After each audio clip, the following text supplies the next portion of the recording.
Hello friends और welcome to my YouTube channel AR educational hub. I am Abhishek. Friends, जैसा कि देखिए, हमने इस यूट्यूब चैनल पे रेगुलरली केमिस्ट्री से और बायो से रिलेटेड ट्रिक्स डालता रहता हूं। तो फ्रेंड्स, आज हम लोग बात करने वाले हैं कुछ इंपॉर्टेंट क्वेश्चंस की बात करेंगे। फ्रेंड्स, जैसा कि आप जानते हैं, कोरोना भी बहुत बड़ा मुद्दा बना हुआ है पूरे विश्व के लिए। तो नीट में भी जो इसके क्वेश्चन है उसके आने के पॉसिबिलिटी चांसेस हैं। तो कुछ ऐसे एक्सपेक्टेड क्वेश्चंस है जो मैंने यहाँ पर अभी अराइज किया हुआ है, तो वही मैं आप लोग से आज डिस्कस करने वाला हूं। तो हम लोग कुछ क्वेश्चंस देखेंगे आज। और फ्रेंड्स, मैं आप लोगों को एक नोटिफिकेशन दे दूं कि हमारा जो सरप्राइज था, मैं इस पूरे सेशन में अभी एक क्वेश्चन करूंगा, उसका आंसर आप लोगों को कमेंट सेक्शन में करना होगा। और जो भी जल्दी से जल्दी 3 पर्सन ऐसे जो कमेंट करते हैं, उनका मैं नाम लूंगा नेक्स्ट वीडियो में। तो याद रहे, सिर्फ 3 पर्सन, इसलिए जल्दी से जल्दी अगर आप वीडियो देख रहे हो तो जल्दी से जाके कमेंट कर दे हमारे कमेंट सेक्शन में, ताकि मैं नेक्स्ट वीडियो में आपका नाम ले सकूं। तो चलिए वीडियो स्टार्ट करते हैं कि आखिर वो कौन कौन से क्वेश्चन, इंपॉर्टेंट क्वेश्चन हैं जो हम लोग को पढ़ने हैं और जो हम लोग को याद होने चाहिए नीट के बेसिस से। क्योंकि आपको पता है कि हम लोग डॉक्टर बनने जा रहे हैं, तो डॉक्टर बनने जा रहे हैं तो जाहिर सी बात है ऐसे ऐसे क्वेश्चन हम लोग को एकदम याद होने ही चाहिए। तो चलिए फ्रेंड्स, हम लोग बात करते हैं आखिर वो क्वेश्चंस कौन कौन से हैं। तो चलिए हम लोग स्टार्ट करते हैं। हमारा जो क्वेश्चंस है उन पे हम लोग चलिए ध्यान देते हैं अब। तो फ्रेंड देखिए, सबसे पहला जो क्वेश्चन हमारा, सबसे पहला क्वेश्चन है वो यहाँ पे लिखा हुआ है, what does the word novel indicate before corona virus. जो फर्स्ट क्वेश्चन है हमारा, जो novel indicates before corona virus. तो देखिए फ्रेंड, सबसे पहला यहाँ पे बोल रहा है कि आखिर क्यों और आखिर किस लिए हम लोग जो कोरोना वायरस से पहले हम लोग उसका नाम नोवेल लिखते हैं, नोवेल कोरोना वायरस। ऐसा क्यों है फ्रेंड्स? ऐसा तो नहीं है कि कहीं कोरोना वायरस को नोबेल पुरस्कार तो नहीं मिला हुआ है। तो सर ऐसा बिल्कुल भी नहीं है, किसी को कुछ नोबेल पुरस्कार नहीं मिला हुआ है। तो आखिर रीजन क्या है सर? रीजन क्या है सर? तो देखिए, यहाँ पर बात यह है कि जो कोरोना है, ये कोरोना बहुत पहले से है। ऐसा नहीं कि कोरोना न्यू है। जो कोरोना वायरस है फ्रेंड, जो कोरोना वायरस है वो ऐसा नहीं है कि अभी न्यूली हम लोग देश में आया हुआ है। ये बहुत पुराना वायरस है जो बहुत पहले से फैला हुआ है। तो मगर इसके जो क्या बोलते हैं, जो पहले इनमें चेंजेस थे, बहुत सारे चेंजेस थे। जैसा कि देखिए, पहले ये मार्स था। इसके जो 3 फैमिली में बात करता हूं इनका, जैसा कि पहले ये मार्स था, फिर हुआ सार्स और फिर हुआ कोविड-19 जो अभी चल रहा है। तो फ्रेंड देखिए, मार्स मीन्स क्या हो गया? तो MERS means Middle East respiratory syndrome और SARS means severe acute respiratory syndrome. ये इसके 2 फैमिली हो गए। बट उनसे भी ज्यादा खतरनाक ये जो कोरोना वायरस है, उनसे भी ज्यादा खतरनाक अभी जो चल रहा है वो कोरोना वायरस है। इसलिए इसको न्यूली है तो इसको नोवेल नाम दिया गया है। ये न्यूली है इसलिए इसको नोवेल नाम दिया गया है, नोवेल कोरोना वायरस। इस टाइप से इसका नाम लिया जाता है। तो फ्रेंड देखिए, हमारा जो ऑप्शन है, हमने वहां पे ऑप्शन लिखा हुआ था new strain of corona virus. Second option था हमारा it is highly contiguous. And जो हमारा थर्ड वन था वो number of infections are high. And जो हमारा थर्ड था वो था it is has no vaccine developed. तो फ्रेंड्स, मैंने आप लोग को यहाँ पर आंसर क्लियर कर दिया है, तो आप आसानी से बता सकते हो जो इसका आंसर होगा वो होगा फर्स्ट का new strain of corona virus. जो फर्स्ट आंसर होगा इसका new strain of corona virus. अब फ्रेंड चलिए नेक्स्ट क्वेश्चन की तरफ चलते हैं हम लोग। तो जो हमारा नेक्स्ट क्वेश्चन है उसकी बात करते हैं हम लोग।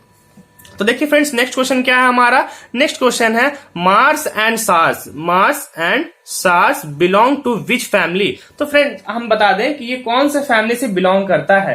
तो देखिए, हम लोग इसमें किस प्रकार इस पे देखेंगे।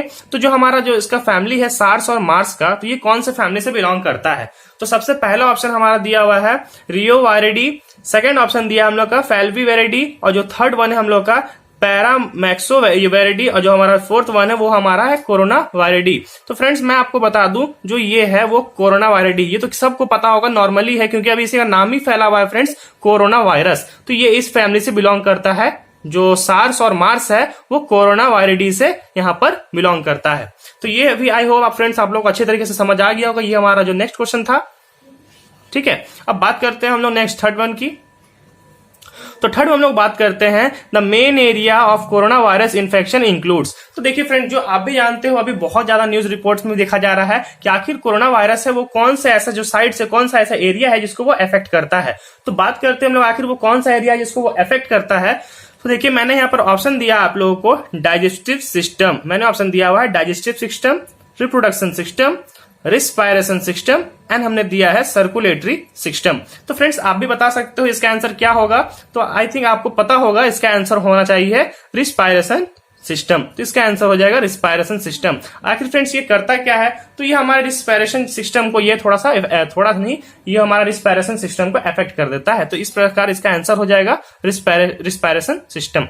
और हमारा जो डाइजेस्टिव सिस्टम है ये नहीं होगा, रिप्रोडक्शन सिस्टम ये नहीं होगा, और सर्कुलेटरी सिस्टम ये नहीं होगा। ओके फ्रेंड्स, तो ये हम लोग के 3 क्वेश्चन यहाँ पे हमने बना लिया है। अब हम लोग नेक्स्ट बात करेंगे कि हम लोग नेक्स्ट क्वेश्चन देखते हैं अपने इस वीडियो में। तो चलिए नेक्स्ट वीडियो में हम नेक्स्ट क्वेश्चन में स्टार्ट करते हैं अपना। ओके फ्रेंड्स, चलिए नेक्स्ट क्वेश्चन स्टार्ट करते हैं।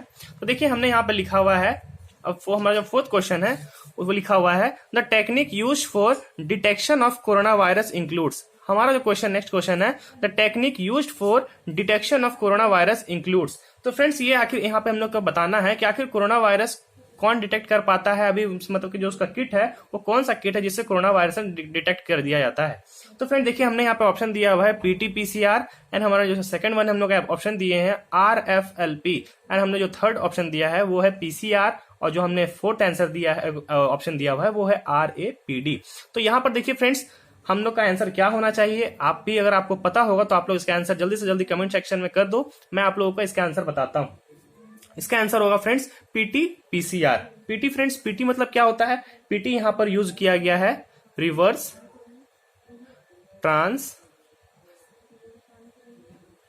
ट्रांसक्रिप्टेज। ये जो PT है उसका मतलब होता है रिवर्स ट्रांसक्रिप्टेज। तो ये एक किट है जिससे कोरोना वायरस डिटेक्ट किया जाता है। और फिर हमारा जो सेकंड वन है वो RLF, PCR और RAPD। तो ये सब नहीं होगा फ्रेंड्स, जो हमारा ये ऑप्शन है, फर्स्ट ऑप्शन है, ये सही होगा PT-PCR। तो ये हमारा ऑप्शन रिवर्स ट्रांसक्रिप्टेज सही है। और फ्रेंड्स हम जो नेक्स्ट क्वेश्चन की ओर बढ़ते हैं, जो हमारा नेक्स्ट क्वेश्चन है spread of corona virus is said to be. आखिर ये जो कोरोना वायरस है वो कैसे स्प्रेड करता है, जो ये कोरोना वायरस है फ्रेंड्स इस किस प्रकार है।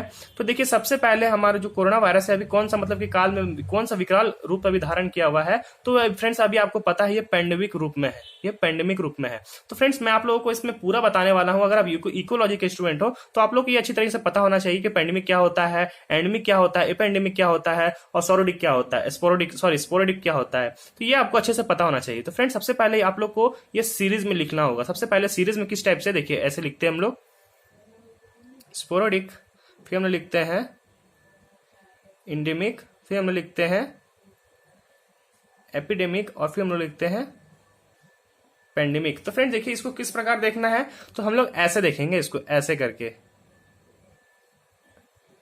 तो देखिए फ्रेंड्स मान के चलिए ये एक जगह है, ठीक है, मान चलिए ये भी एक कोई ऐसी जगह है, ये मान चलिए कोई देश है, इसका एक हिस्सा है, ठीक है।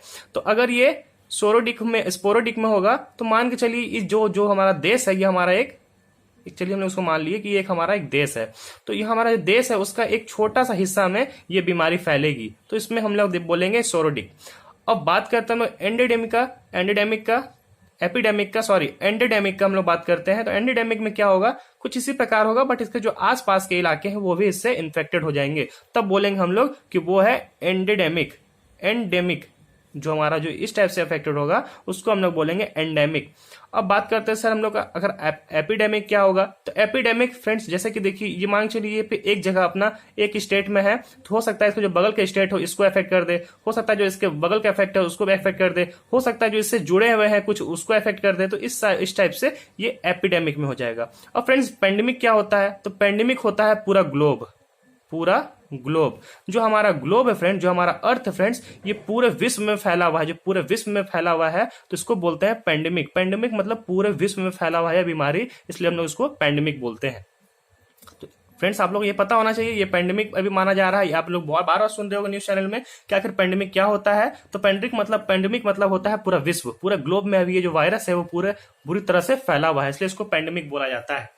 तो हम लोग नेक्स्ट बात करते हैं friends, transmission of corona virus does not includes. Friend देखिए आप लोग जब भी क्वेश्चन पढ़ते हो तो आप लोग ध्यान रखना है कि नीट के क्वेश्चन में भी ऐसे बहुत सारे आप लोग से मिस्टेक्स होते होंगे। वहां क्या होता है, आप लोग क्वेश्चन तो पढ़ते हो बट होता क्या है कि आप लोग ये सब नहीं देखते हो, वहां पे नॉट लिखा हुआ है, क्या लिखा हुआ है, आप लोग जो तेज से क्वेश्चन पढ़ते हो उस टाइप से आप लोग से छूट जाता है। तो फ्रेंड्स मैंने भी यहाँ लिखा हुआ है transmission of corona virus does not include, मैंने यहाँ पे डज नॉट लिखा हुआ, तो इसलिए आप लोग थोड़ा सा क्वेश्चन आराम से पढ़ोगे और आराम से ध्यान दोगे इस बात को, ठीक है। तो फ्रेंड देखिए यहाँ पर क्या है, एयर ब्रोन ड्रॉपलेट्स, यहाँ लिखा हुआ है सलाइवा, और जो हम लोग का थर्ड ऑप्शन है वो है नेसल म्यूकोस, एंड जो हमारा डी ऑप्शन है उसमें ईटिंग फ्रेश वेजिटेबल्स। तो फ्रेंड्स आपको ही पता है कि वो ड्रॉपलेट्स के जो हम लोग का जो वायरस है वो ट्रांसमिशन होता है ड्रॉपलेट से। जो हमारा ड्रॉपलेट है यानी हमारे पास दो पर्सन कोई बात कर रहे हैं, तो अगर उनका जो डिस्टेंस है वो काफी सामने का है, तो उनका जो ड्रॉपलेट्स होगा, बात करने के दौरान जो उनके मुंह से ड्रॉपलेट्स निकलेंगे, उससे वो जो सेकंड पर्सन है वो अफेक्ट हो सकता है, तो इससे ये ट्रांसमिशन होगा। अब फ्रेंड्स सैलिवा, तो सैलिवा से भी जो कोरोना वायरस है वो अभी ट्रांसमिट कर रहा है। फिर होता है नेजल म्यूकस। सर फ्रेंड्स, आपको जैसे कि सर्दी जुकाम हो गया हो, तो जो उसका जो म्यूकस होता है उससे भी ये ट्रांसमिट कर सकता है, ट्रांसमिशन हो सकता है। और फ्रेंड देखिए, ईटिंग फ्रेश वेजिटेबल खाने से फ्रेंड्स ये ट्रांसमिट नहीं कर सकता है, बट हाँ, अगर आप इसे अच्छे से धो के नहीं खाओगे, जितने भी वेजिटेबल्स फ्रूट्स अभी बाजार में आ रहे हैं फ्रेंड्स, उन सभी को आपको धो के खाने हैं, क्योंकि वायरस का कुछ पता नहीं है कि वो किस के रूप में आपके घर तक पहुंच जाए। इसलिए जितने भी वेजिटेबल्स हो, फ्रूट्स हो, जितने भी चीजें, उनको धो के अच्छे से फ्रेश करके उनको खाना चाहिए। ठीक है फ्रेंड्स, तो ये हमारा ऑप्शन हो जाएगा नेक्स्ट, क्योंकि हमने यहाँ पे यूज किया था transmission of corona virus does not includes, तो ये ईटिंग फ्रेश वेजिटेबल्स। नेक्स्ट बात करते हैं फ्रेंड्स, जो हमारा नेक्स्ट क्वेश्चन है 7th का, a vaccine for the corona virus will take at least to become available to the public. अब फ्रेंड देखिए, सबसे बड़ा क्वेश्चन मैंने यहाँ पे उठाया हुआ है कि आखिर जो कोरोना की वैक्सीन है वो कब तक बन के सामने आ जाएगी, जितने भी पब्लिक हैं जो अभी इससे जूझ रहे हैं, आखिर उन तक जो ये वैक्सीन है वो कब तक पहुंचेगी। तो फ्रेंड्स देखिए, आपने न्यूज चैनल में बहुत सारे देखे होंगे, बहुत सारे मतलब कि पर डे इंटरव्यूज होते हैं, और आपने बहुत सारा ऐसा मैसेज देखे होंगे जिसमें उनमें बोला जाता है कि कोरोना की वैक्सीन जस्ट आने वाली है, कोरोना की वैक्सीन आने वाली है, क्या कोरोना की वैक्सीन आने वाली है। बहुत सारे न्यूज है फ्रेंड्स, बहुत सारे फेक न्यूज भी हैं। आपने कुछ ही दिनों पहले सुना होगा कि 15 अगस्त को कोरोना की वैक्सीन भारत में आने वाली है, तो ये सब बहुत सारे झूठे मैसेजेस है फ्रेंड, बहुत फेक न्यूज ये सब है। तो फ्रेंड्स, आप भी जानते हैं कि कोरोना की वैक्सीन, जितने भी साइंटिस्ट उन्होंने पहले ही कह दिया है कि जो कोरोना की वैक्सीन है लगभग 1 ईयर लगेगी बनने में। फ्रेंड्स, उन्होंने कह दिया है कि कोरोना की वैक्सीन बनने में 1 ईयर लगेगी, जो कि अभी थोड़ा हमको लगता है कम हो गया है, क्योंकि फ्रेंड्स जितना अभी मतलब कि बहुत दिन से इसका प्रयास कर रहा है, वैक्सीन बनाने में बहुत दिन से प्रयास चल रहा है सभी का, तो इसलिए 1 ईयर लगेगा इस वैक्सीन को बनाने में। क्योंकि फ्रेंड्स, आपको ही पता है कि ह्यूमन की जो लाइफ है वो बहुत ही ज्यादा मुश्किल है, तो उनके ऊपर कोई भी रिसर्च नहीं कर दिया सकते हैं, क्योंकि आपको ही पता है फ्रेंड्स, किसी भी ह्यूमन पे डायरेक्ट रिसर्च हम लोग नहीं कर सकते हैं किसी भी चीज को लेके, इसलिए सबसे पहले इसका बहुत सारी टेस्टिंग होती है। तो फ्रेंड्स, लगभग ये 1 ईयर में हमारा जो पब्लिक है, पब्लिक के पास 1 ईयर में तब तक ये कोरोना का वायरस हमारे जितने भी पब्लिक है उन तक पहुंच जाएगी। बट फ्रेंड, जितने भी न्यूज अभी देख रहे हैं आप कि कोरोना की वैक्सीन आ रही है, कोरोना की वैक्सीन आने वाली है, ये सब फेक न्यूज है फ्रेंड्स, उस पर आप लोग ध्यान नहीं देंगे। आई होप फ्रेंड्स आप लोग को ये भी बहुत अच्छे से समझ आ गया होगा। अब हम लोग नेक्स्ट क्वेश्चन से देखते हैं, नेक्स्ट क्वेश्चन की बात करते हैं हम लोग। चलिए फ्रेंड्स, अब फ्रेंड देखिए, मैंने यहाँ पे बहुत अच्छे क्वेश्चन आप लोग के लिए लाए हैं। अब जो हमारा नेक्स्ट क्वेश्चन है, What should be the duration of washing your hand to prevent the spread of virus? अब फ्रेंड, सबसे बड़ा बात यहाँ पर है कि आखिर हम लोग कैसे कोरोना को स्प्रेड होने से रोक सकते हैं, और कितने देर तक हम लोग को अपने हाथ है वो साबुन से धोने हो। फ्रेंड्स देखिए, अभी कोई भी साबुन, कोई भी फ्लेवर, कोई भी उसका जो परफ्यूम है, फ्रेग्रेंस है, उससे कोई उसको मतलब नहीं है। कोरोना वायरस को आपको किसी प्रकार भी धो देना है, कोरोना वायरस को किसी प्रकार भी कोई भी सोप से धो देना है। ओके फ्रेंड्स, तो यहाँ पे कोई भी ऐसा नहीं है कि इसका फ्रेग्रेंस अच्छा है तो आप वो सोप यूज करोगे, तो इस सस्ता है तो उसको यूज करेगा। फ्रेंड्स, ऐसा कुछ भी नहीं है, आप किसी भी सोप से हाथ धो सकते हो। तो आप हाथ धो सकते हो, तो सर कितने देर हाथ धोएं? हम लोग रात भर हाथ धोए, 10 मिनट हाथ धोए सर, 20 मिनट हाथ धोए, तो कितने मिनट हाथ धोए सर जिससे ये जो कोरोना का वायरस है वो खत्म हो जाएगा? तो फ्रेंड्स, मैं आपको कहता हूं, देखिए मैंने यहाँ पे ऑप्शन लिखा है 10 मिनट, 2 मिनट, 30 सेकेंड, 20 सेकेंड। तो फ्रेंड, अभी जो न्यू मतलब कि अभी हम लोग के पास नोटिफिकेशन आई है, उससे कहा जा रहा है कि 20 सेकंड तक आपको हैंड वॉश करने हैं। फ्रेंड्स, आपको लगभग 20 सेकंड तक अच्छी तरीके से आपको हाथ धोने हैं, जिससे जो कोरोना का वायरस है वो स्प्रेड होने से रोक सकता है। तो आपको हाथ धोने हैं 20 सेकंड्स तक। आई होप फ्रेंड्स ये भी आपको आता होगा। तो चलिए हम लोग नेक्स्ट क्वेश्चन देखते हैं। हमारा जो नेक्स्ट क्वेश्चन है उसका नाम है, which of the following is not a common symptom of the corona virus? Which of the following is not a common symptom of the corona virus? तो फ्रेंड देखिए, यहाँ पर पूछा गया है कि कौन सा ऐसा सिम्टम है जो कोरोना वायरस में, सिम्टम जो है वो कोरोना वायरस में नहीं शो होता है। तो फ्रेंड्स, ये आपको भी पता होगा, मैंने यहाँ पर आपको ऑप्शन दिया हुआ है, dry cough, rashes, fever, shortness of breathing. तो फ्रेंड्स, यहाँ पर क्या क्या हो सकता है? तो फ्रेंड देखिए, सबसे पहले ड्राई कफिंग। तो फ्रेंड, ड्राई कफिंग सूखी खांसी हो सकती है, ये सही है। फीवर हो सकता है, ये भी सही है। शॉर्टनेज ऑफ ब्रीथिंग हो सकती है, ये भी सही है। ये क्या है सर? रैसेज। रैसेज नहीं होते हैं कोरोना वायरस में, जो हमारे रैसेज हैं वो कोरोना वायरस में बिल्कुल नहीं होते हैं। मगर फ्रेंड्स आप लोग इस बात को ध्यान रखें, जरूरी नहीं है कि आपको अगर खांसी हो रही है, अगर आपको फीवर है तो और या फिर आपको शॉर्टर ब्रीदिंग है तो जरूरी नहीं है कि आपको कोरोना वायरस हो। मगर आप एक बार डॉक्टर से सजेशन जरूर लेंगे, डॉक्टर से आप जरूर सजेशन लेंगे, अपना ट्रीटमेंट करवाएंगे, अपना चेकअप करवाएंगे कि आखिर आपको क्यों ऐसा हो रहा है, तो इसके लिए आप जरूर चेकअप करवाओगे।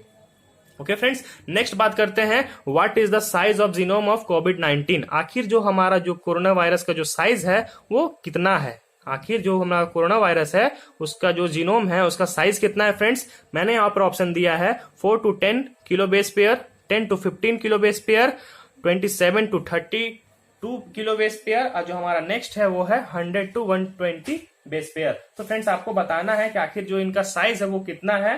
तो फ्रेंड्स मैं आपको बताता हूं, इसका जो साइज है वो है 27 to 32 बेस पेयर।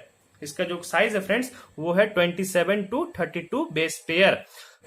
अब हमारा ये भी हो गया है, हम लोग नेक्स्ट बढ़ते हैं अपने नेक्स्ट क्वेश्चन की तरफ। तो फ्रेंड्स हमारा जो नेक्स्ट क्वेश्चन है, हम लोग अपने नेक्स्ट क्वेश्चन देखते हैं।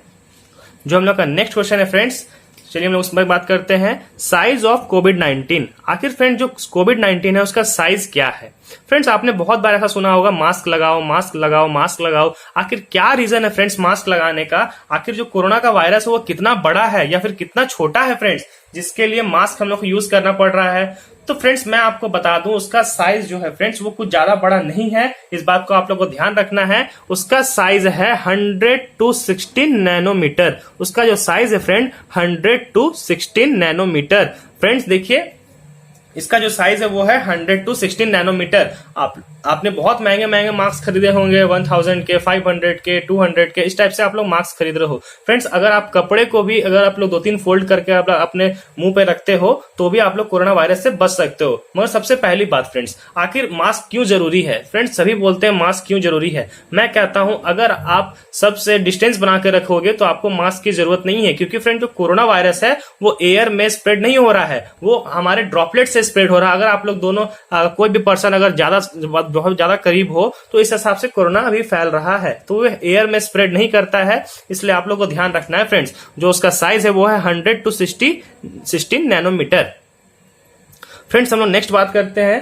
तो हमारा जो नेक्स्ट क्वेश्चन है, बाय मेंटेनिंग, नेक्स्ट क्वेश्चन है हमारा, by maintaining a distance of from other when possible people may limit the spread of the virus. आखिर फ्रेंड्स हम लोग कितनी दूरी रखें? मैंने आप लोगों को बताया कि यहां पर हम लोग को डिस्टेंस रखनी है, हम लोग को डिस्टेंस रखनी है। आप बोलोगे सर आखिर कितना डिस्टेंस रखें जिससे कोरोना वायरस स्प्रेड नहीं होगा? आप बोलोगे कि सर आखिर कितना हम लोग डिस्टेंस रखें जिससे कोरोना वायरस स्प्रेड नहीं होगा? तो मैं आप लोगों को बता दूं, जो हम लोग का स्प्रेड, हम लोग जितना हम लोग को दूरी बनाकर रखना है वो है 6 फीट। हम लोग को 6 फीट की दूरी बनाकर रखना है फ्रेंड, जिससे हम लोग कोरोना वायरस स्प्रेड ना हो सके। 6 फीट की दूरी बनाकर रखना है फ्रेंड्स, तभी आप लोग सेफली रह पाओगे। तो 6 फीट की डिस्टेंस आप लोग को रखनी है। तो फ्रेंड्स चलिए हम लोग नेक्स्ट बात करते हैं। नेक्स्ट देखते हैं हम लोग,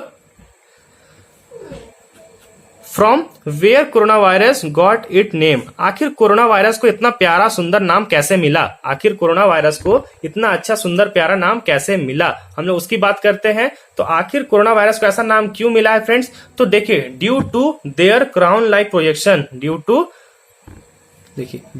देयर क्राउन लाइक प्रोजेक्शन, उसको इसलिए नाम मिला है क्योंकि वो क्राउन लाइक प्रोजेक्शन, देखिए वो इस टाइप से उसका प्रोजेक्शन है, इस टाइप से उसका प्रोजेक्शन है फ्रेंड्स कोरोना का, इस टाइप से इसका प्रोजेक्शन है। तो ये क्राउन लाइक इसका प्रोजेक्शन है, इसलिए इसको क्राउन लाइक प्रोजेक्शन है, इसलिए इसको कोरोना वायरस का नाम दिया गया है क्राउन, इसलिए इसका नाम रखा गया है क्राउन। ठीक है फ्रेंड्स, अब हम नेक्स्ट क्वेश्चन की तरफ बढ़ते हैं अपना। और हमारा जो नेक्स्ट क्वेश्चन है फ्रेंड और आखिरी क्वेश्चन है आज का, when the human corona virus was first identified.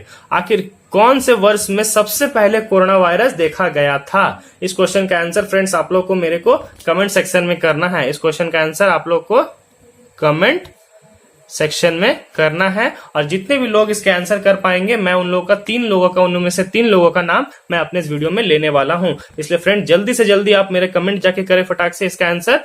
तो चलिए फ्रेंड्स आज के लिए बस इतना ही, हम लोग नेक्स्ट वीडियो में फिर से बात करेंगे न्यू टॉपिक के साथ। तब तक के लिए धन्यवाद।